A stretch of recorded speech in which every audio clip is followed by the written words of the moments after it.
Hello everyone, welcome to class 12th business studies. आज हम Henry Fayol's के 14 principle of management को पढ़ेंगे, जिसमें हम पढ़ेंगे हेनरी फ्योल के जितने भी प्रिंसिपल ऑफ मैनेजमेंट उन्होंने दिए हुए हैं।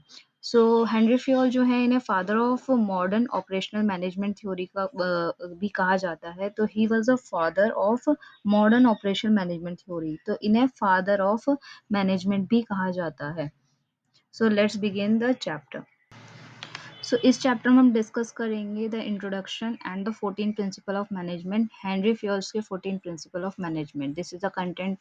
सो Henry Fayol, a principal refers to the fundamental truth. जो हेनरी फ्योल्स के 14 प्रिंसिपल ऑफ मैनेजमेंट है, वो प्रिंसिपल हैं जो कि फंडामेंटल ट्रूथ को बताते हैं। किसी भी फर्म के लिए कौन से फंडामेंटल ट्रूथ होते हैं, किसी भी बिजनेस को रन करने के लिए, मैनेजमेंट को रन करने के लिए बहुत सारे फंडामेंटल ट्रूथ होते हैं।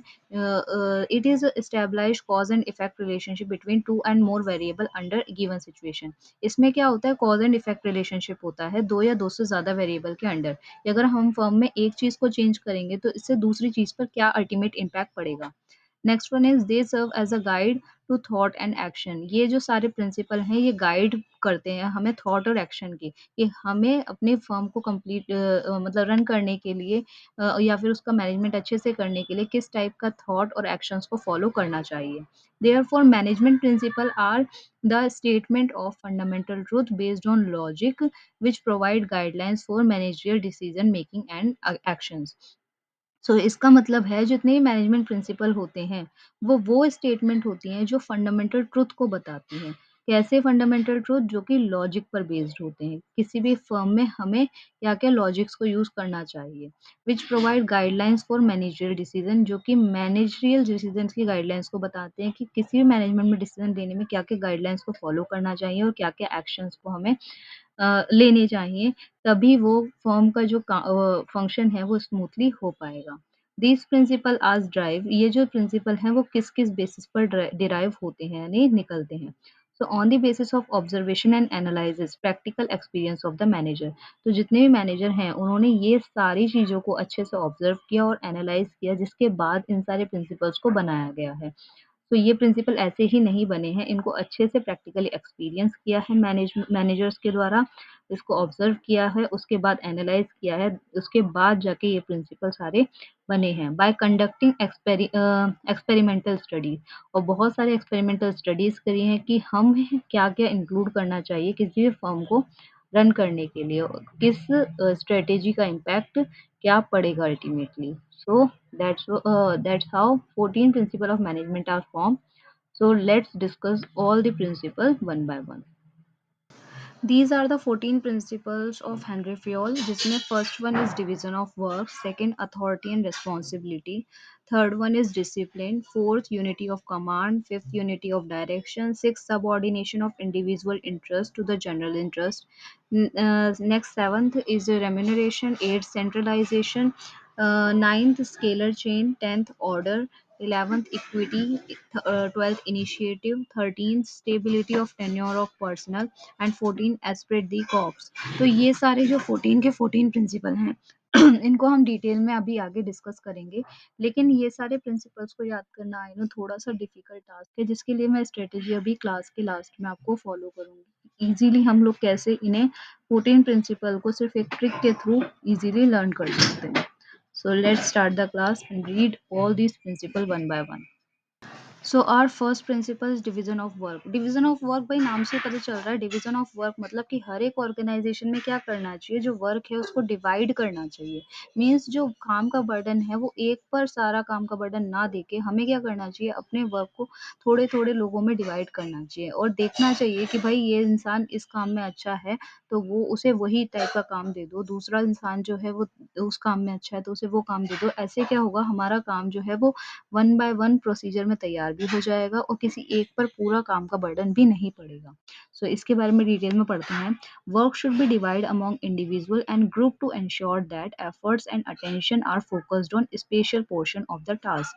तो वर्क को इस तरीके से डिवाइड करना चाहिए कि हर किसी का जो एफर्ट और अटेंशन है वो सिर्फ उसी पर्टिकुलर टास्क पर फोकस रहे।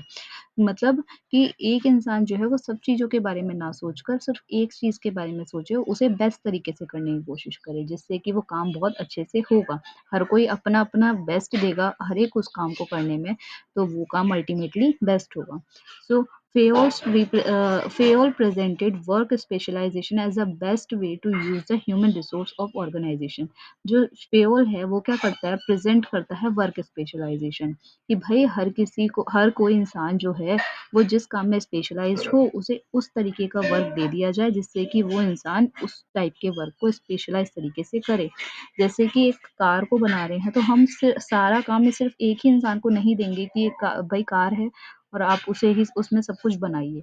नहीं, हम क्या करेंगे भाई, पार्ट्स किसी और को दे देंगे, उस कार को इंजन बनाने को किसी और को दे देंगे, उस कार के डोर्स बनाने को किसी और को दे देंगे, पेंट का काम किसी और को दे देंगे, असेंबल करने का काम किसी और को दे देंगे। तो वन बाय वन हमने क्या किया, काम को डिवाइड कर दिया, तो सब लोग अपने अपने रिस्पॉन्सिबिलिटीज अच्छे से फुलफिल करेंगे और अल्टीमेटली जो रिजल्ट तैयार होगा वो बेस्ट रिजल्ट होगा बाद में असेंबल होके, क्योंकि हर किसी ने सिर्फ उसी पर्टिकुलर काम पे फोकस किया होगा और वो उस काम को बेस्ट तरीके से करने की कोशिश करेगा। Next one is authority and responsibility. भाई अथॉरिटी एंड रिस्पॉन्सिबिलिटी, भाई नाम से ही पता चल रहा है कि अगर हमने किसी एक इंसान को वो काम दिया है तो उसी की अथॉरिटी होगी और उसको पूरी रिस्पॉन्सिबिलिटी दी जाएगी उसका टास्क को कंप्लीट करने की। सो वही इंसान रिस्पॉन्सिबल होगा उस पर्टिकुलर टास्क के लिए। सो इसको डिटेल में पढ़ते हैं। The concept of authority and responsibility are closely related. जो कॉन्सेप्ट होता है अथॉरिटी का और रिस्पॉन्सिबिलिटी का, ये एक दूसरे से बहुत ज़्यादा रिलेटेड होते हैं। Authority was defined by Fayol as the right to give orders and the power to exact obedience। तो अथॉरिटी क्या होता है, फेयोल्स के द्वारा डिफाइन किया जाता है। अथॉरिटी का मतलब होता है कि आपके पास इतनी अथॉरिटी है कि आप उस काम से रिलेटेड जो भी ऑर्डर्स हैं वो किसी भी तीसरे इंसान या फिर किसी को भी उस टाइप के ऑर्डर्स दे सकते हैं, और आपके पास इतनी पावर है कि आप उस काम को कंप्लीट करने के लिए किसी भी टाइप की फ्रीडम का यूज़ कर सकते हैं, कि भाई आप जो है आपके पास पूरी पावर दी जा रही है कि आप उस काम को किसी भी तरीके से कंप्लीट कीजिए। Responsibility involve being accountable and is therefore naturally associated with authority. जो रिस्पॉन्सिबिलिटी होती है वो अकाउंटेबल बनाती है। अकाउंटेबल मतलब कि अगर आपको किसी एक पर्टिकुलर काम की रिस्पॉन्सिबिलिटी दी जाती है तो you are the accountable for this work, कि भाई आपको जवाबदेही देनी होगी कि वो कंप्लीट हुआ या नहीं हुआ, कब होगा, कैसे होगा, कितना अच्छा हुआ। अगर अच्छा हुआ तो you will B appreciated.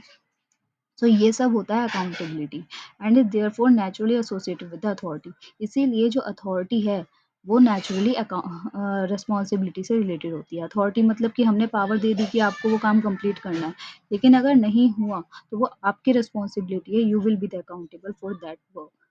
Whoever assume authority also assume responsibility। अगर किसी को अथॉरिटी दी जाती है, अगर आपको बोला है कि आपको इस काम को करने की अथॉरिटी है, तो आपको अपने आप से पता करना होगा कि उसकी रिस्पॉन्सिबिलिटी भी आपकी है, क्योंकि अगर आपको मैंने कोई काम दिया है तो उसको कंप्लीट करने की रिस्पॉन्सिबिलिटी आपकी है। अगर नहीं हुआ तो you will be the accountable for that work. So our next principle is unity of command. Unity of command का मतलब होता है कि भाई अगर कोई ऑर्गेनाइजेशन है तो उसमें कमांड किसी एक ही डायरेक्शन से आनी चाहिए। That was unity of command. Worker should receive order from only one manager. अब एक ऑर्गेनाइजेशन है उसमें 3 से 4 मैनेजर हो गए, ठीक है, उसके अंडर सारे वर्कर आ रहे हैं। तो एक मैनेजर ने तो कहा कि ये काम कल तक कंप्लीट करना है, दूसरे मैनेजर ने कहा नहीं 1 वीक का टाइम ले लो, तीसरे मैनेजर ने कहा कि आई डोंट नो, कि भाई कभी भी कर लो, ये इतना अर्जेंट नहीं है। तो क्या होगा, वर्कर गेट कंफ्यूज्ड कि ये काम कब तक करना है, कब तक नहीं करना, किस तरीके से करना है। तो या फिर जो वर्कर हैं वो अलग-अलग मैनेजर्स की बातों में ऑलरेडी कंफ्यूज्ड हो जाएँगे। तो इसीलिए हर एक ऑर्गेनाइज़ेशन में जो कमांड है वो सिर्फ़ एक ही मैनेजर से होनी चाहिए। मीन्स अगर जो वर्कर है उसको उसी मैनेजर के अंडर डाल देना चाहिए। मीन्स ये ना हो कि एक वर्कर पे 3 या 4 मैनेजर हो जाएँ, जिससे वो वर्कर जो है वो कन्फ्यूज़्ड हो जाए कि किसकी बात को मानूँ और किसकी बात को ना मानूँ। So our next principle is unity of direction. Unity of direction में मीन्स इस प्रिंसिपल का मतलब है कि हमें पता होना चाहिए किसी भी फर्म को कि हमारा गोल क्या है, अल्टीमेटली हमें किस डायरेक्शन में जाना है। So the entire organisation should be moving toward a common objective in a common direction. कि ऐसा ना हो कि कोई तो ऑनर या मैनेजर जो है वो दूसरी डायरेक्शन में जो फर्म है उसके गोल को लेके जा रहा है, और जो पहला मैनेजर है वो दूसरे गोल्स की तरफ या डायरेक्शन की तरफ लेके जा रहा है। तो हमें as a firm, as a company पता होना चाहिए कि हमें किस डायरेक्शन की तरफ मूव करना है, हमारा काम आगे क्या होगा, क्या आगे की स्ट्रेटेजी और प्लानिंग होगी।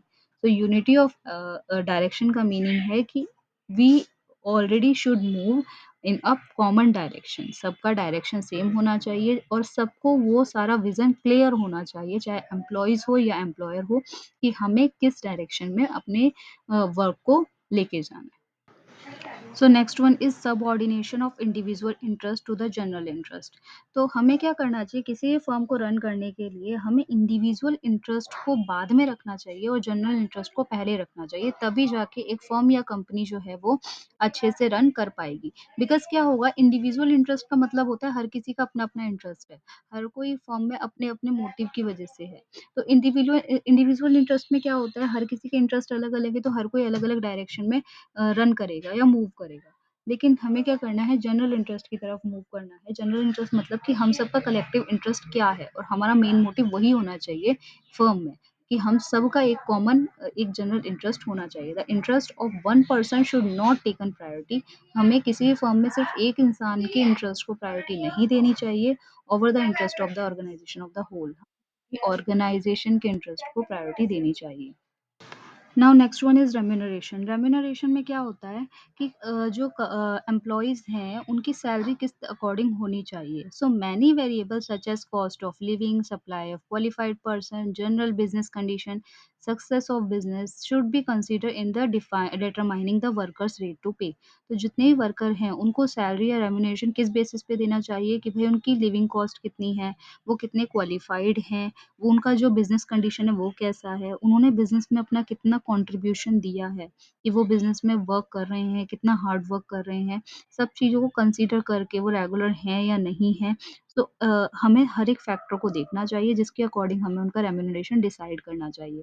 और अगर वो अच्छा काम कर रहे हैं तो हमें रेम्यूनरेशन इंक्रीज़ भी करना चाहिए। क्यों? जिससे कि हमारे एम्प्लॉइज़ हैं उनका जो मोटिव है या फिर उनका जो इंटरेस्ट है वो और ज़्यादा बढ़े और वो बहुत अच्छे से डेडिकेटेड तरीके से और ज़्यादा काम। So next one is centralisation. Centralisation में क्या होता है, सेंट्रलाइज़ेशन वर्सेस डिसेंट्रलाइज़ेशन। तो सेंट्रलाइज़ेशन का मतलब होता है काम को एक साथ सेंट्रलाइज़ करना। मीन्स क्या होता है कि किसी एक इंसान जो है वो हेड है और वो सबको काम जो है वो मतलब बता रहा है, डायरेक्शन दे रहा है। तो वो है काम सेंट्रलाइज़ तरीके से हो रहा है, कि एक सेंटर से हमारा काम जो है वो जा रहा है। डिसेंट्रलाइज़ेशन का मतलब होता है कि हर किसी को अलग-अलग काम दे दिया, अलग-अलग डिपार्टमेंट दे दिए और सब लोग अपने-अपने डिपार्टमेंट के लिए रिस्पॉन्सिबल हैं और काम आगे-आगे शिफ्ट हो के कंप्लीट हो रहा है। सो वो होता है डिसेंट्रलाइज़ेशन, कि काम जो है वो अलग-अलग जगह फैला हुआ है, ठीक है? सेंट्रलाइज़ मतलब एक साथ होना, एक ही डायरेक्शन से सारे काम को फैलाना। डिसेंट्रलाइज़ेशन मतलब काम को अलग-अलग करना। So Fayol defined centralisation as a lowering the importance of subordinate role. जो फेयोल है वो क्या करता है, सेंट्रलाइज़ेशन को बहुत ज़्यादा लोअर तरीके से बताता है, कि भई जो सबऑर्डिनेट रोल्स हैं वो किस तरीके से होने चाहिए, कि सेंट्रलाइज़ जो है वो हेड जो है वो सबसे ऊपर होगा, उसके बाद जो लोअर लोग हैं, वो सबऑर्डिनेट तरीके से काम करेंगे। डिसेंट्रलाइज़ेशन जो होता है ये बहुत ज़्यादा इम्पोर्टेंट होता है, इसमें ज़्यादा इम्पोर्टेंट होता है decentralisation is increasing the importance, importance बहुत ज़्यादा इंक्रीज़ होती है। The degree to which centralisation और decentralisation should be adopted depend on the specific organisation. तो वो डिग्री जिसमें सेंट्रलाइज़ेशन और डिसेंट्रलाइज़ेशन दोनों अडॉप्ट किए जाते हैं, depend on the specific organisation in which the manager is working. कि मैनेजर किस तरीके से वर्क कर रहा है, तो ये डिपेंड करता है अलग-अलग, कि किसी जगह उस ऑर्गनाइज़ेशन में सेंट्रलाइज़ेशन मेथड को फ़ॉलो किया जाता है, किसी में उसी ऑर्गनाइज़ेशन में डिसेंट्रलाइज़ेशन मेथड को फ़ॉलो किया जाता है। तो हर एक ऑर्गनाइज़ेशन में मेथड दोनों फ़ॉलो होते हैं। लेकिन कितना-कितना फ़ॉलो होना है वो डिपेंड करता है as per managers working condition, कि मैनेजर किस तरीके से वर्क करना चाहता है। So next one is scalar chain method. Scalar chain method क्या होता है, जैसे कि इस डायग्राम में भी आपको पता चल रहा होगा। स्केलर चेन में क्या होता है, सबसे पहले एक टॉप लेवल होता है जो कि मैनेजमेंट के सबसे टॉप लेवल का इंसान होता है। वो क्या करता है, कोई भी ऑर्डर हुआ, वो नीचे के मिडिल लेवल के लोगों को बताता है कि भाई ऑर्डर है और इस टाइप का ऑर्डर है, फर्म में इस तरीके से वर्क करना है। तो जो टॉप लेवल है वो मिडिल लेवल के लोगों को बताएगा, मैनेजमेंट के। फिर जब क्या होगा, जो मिडिल लेवल होंगे वो लोअर लेवल यानी अदर जो वर्कर होंगे उन्हें बताएँगे। उसके बाद जो है उसके लोअर अगर कोई हुआ तो उन तक वो ऑर्डर पहुँचेगा। ऐसे ही अगर कोई भी प्रॉब्लम होगी तो वो पहले सबसे लोअर लेवल से मिडिल लेवल तक पहुँचेगी और मिडिल लेवल से अपर लेवल तक। इसमें ये नहीं होता कि लोअर लेवल सीधा अपर लेवल तक कॉन्टैक्ट करे या अपर लेवल जो है सीधे लोअर लेवल तक कॉन्टैक्ट करे। तो इस पूरे मेथड को जो कहते हैं वो स्केलर चेन मेथड कहते हैं। इसके बारे में डिटेल में अब डिस्कस करते हैं।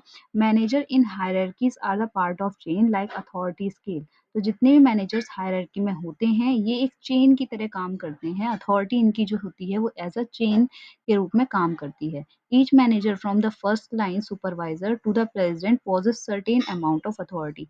हर एक मैनेजर जो होता है वो क्या करता है, मतलब सुपरवाइजर टू द प्रेसिडेंट, कि हर एक मैनेजर जो होता है वो president manager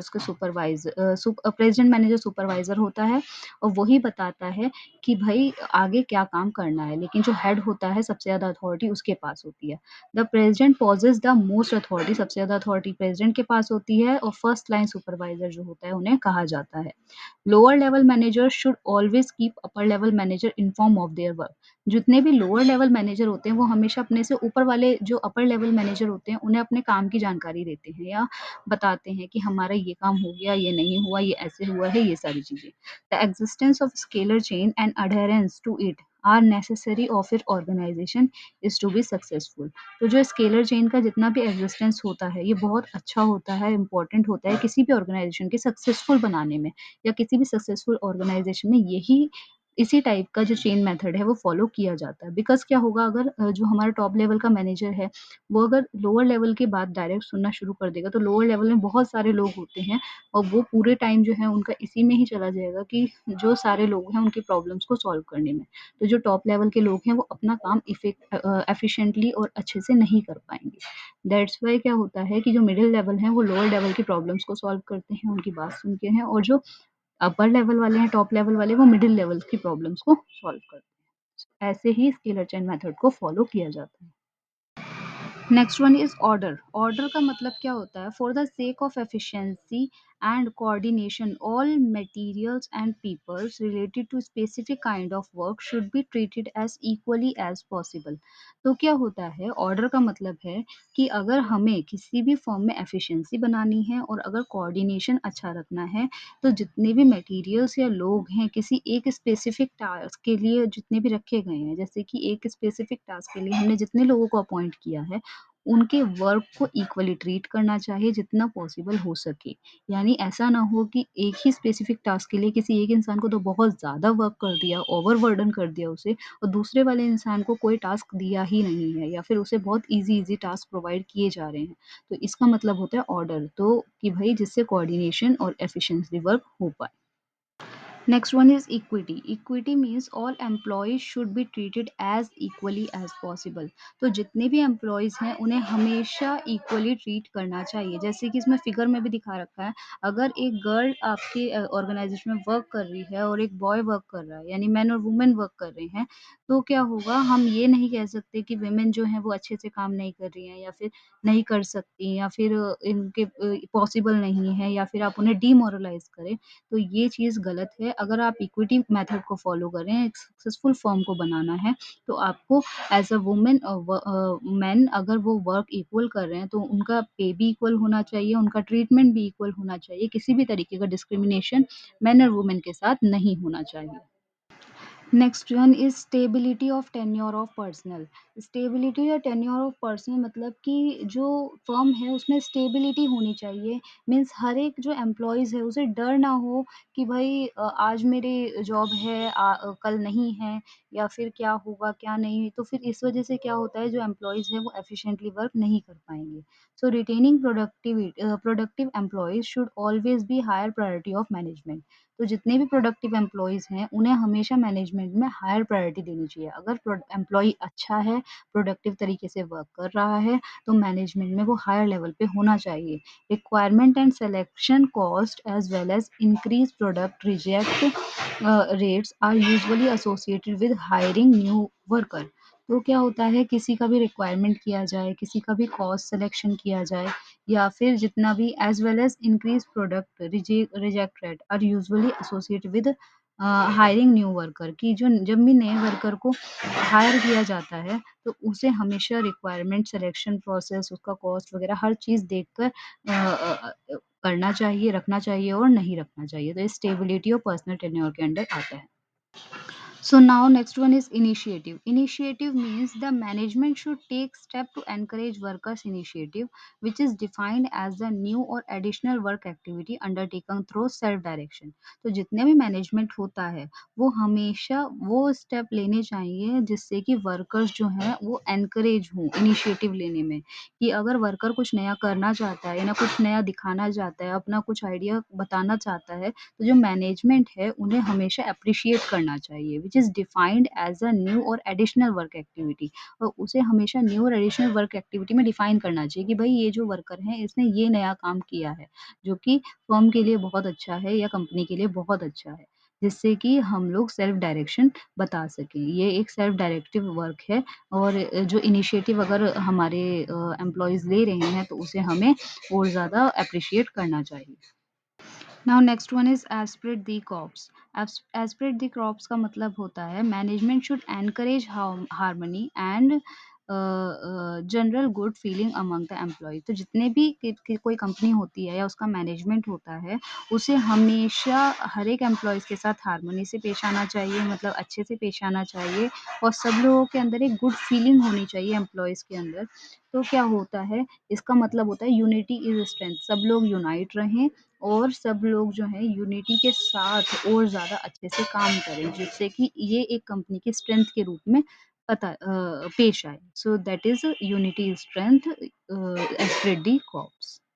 So now we had completed all the 14 principle of management given by Henry Fayol।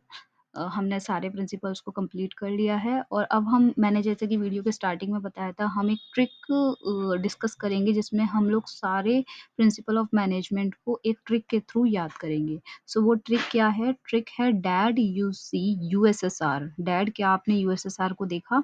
So oh I see. So dad you see USSR, जो कि फर्स्ट लाइन में जिसका मीनिंग है dad means division of work, authority and responsibility and discipline, so that was dad. U means unity of command. C, centralization and decentralization. USSR means unity of direction, scalar change, stability of tenure and remuneration.